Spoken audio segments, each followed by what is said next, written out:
قبر کے 24 گھنٹوں میں انسان کے ساتھ کیا ہوتا ہے؟ اللہ اکبر۔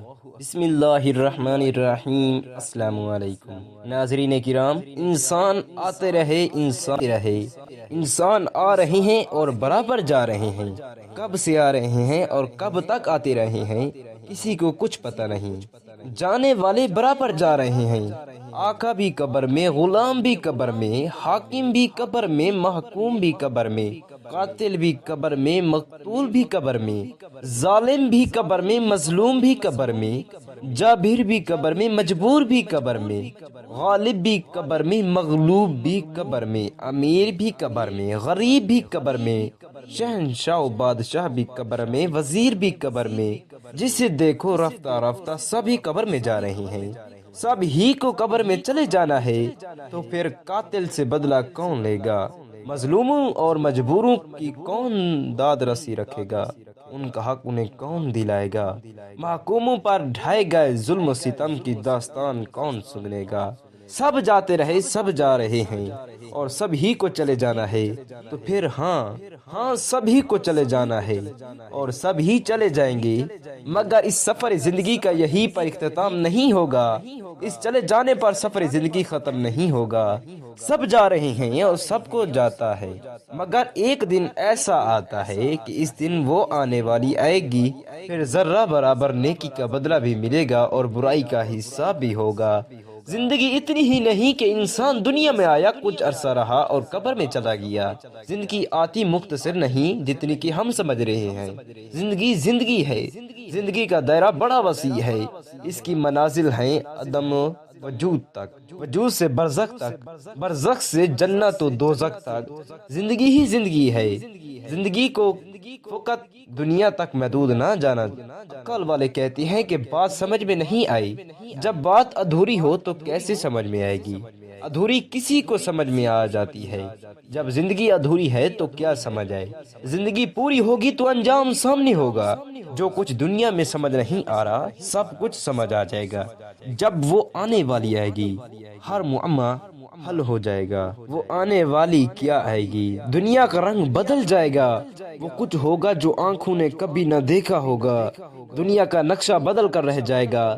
ساری یہ ممالک خواب و خیال بن جائیں گے۔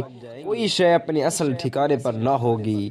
بس مخلوق اور اس کا خالق، دودھ کا دودھ اور پانی کا پانی کر دیا جائے گا۔ جب وہ آنے والی آئے گی پھر بڑی ہی بھیانک ہوگی۔ وہ آنے والی کیا ہے؟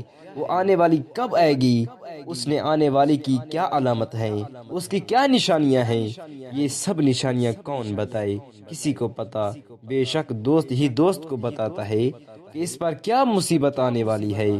اور خالق و مالک سے بڑھ کر مخلوق کا دوست کون ہوگا؟ اللہ تعالی اپنے بندوں پر بڑا مہربان و رحیم ہے۔ اس سے بڑھ کر اور کیا مہربانی ہوگی کہ اس نے اس آنے والی کی صدیوں پہلے اپنے بندوں پر دے دی۔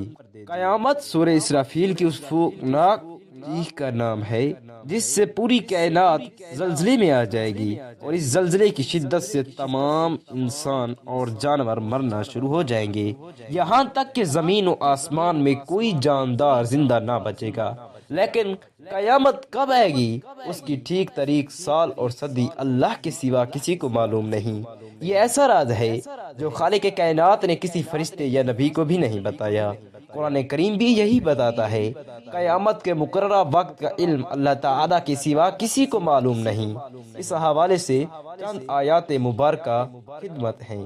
یہ آپ سے قیامت کے بارے میں پوچھتے ہیں کہ یہ کب آئے گی؟ آپ فرما دیجئے کہ اس کا علم تو میرے رب کو ہی ہے۔ اس کو اس کے وقت پر اللہ کے سوا دوسرا کوئی ظاہر نہ کرے گا۔ وہ آسمانوں اور زمین میں بڑا بھاری حادثہ ہوگا۔ وہ تم پر اچانک آ پڑے گی۔ وہ آپ سے اس طرح پوچھتے ہیں جیسے آپ گویا اس کی تحقیق کر چکی ہیں۔ آپ فرما دیجئے کہ اس کا علم اللہ ہی کے پاس ہے، مگر اکثر لوگ جانتے نہیں۔ یہ لوگ آپ سے قیامت کے متعلق سوال پوچھتے ہیں کہ اس کا وقوع کب ہوگا، سو اس کے بیان کرنے سے آپ کا کیا تعلق؟ اس کے علم کی تعین کا مدار صرف آپ کے رب کی طرف ہے۔ بے شک قیامت کا آنا مسلمانوں کی بنیادی عقائد میں سے ہے، ایک انتہائی اہم عقیدہ ہے، اور اس پر ایمان لائے بغیر کوئی بھی شخص مسلمان نہیں ہو سکتا۔ رب العالمین سے دعا ہے کہ ہمیں قیامت کی تیاری کرنے والا بنائے، آمین۔ یا اللہ پاک ہم سب مسلمانوں کی بے حساب مغفرت فرما، ہم سب کو حضور صلی اللہ علیہ وسلم کی سنت پر عمل کرنے والا بنا، آمین ثم آمین۔ جزاک اللہ خیرا کثیرا۔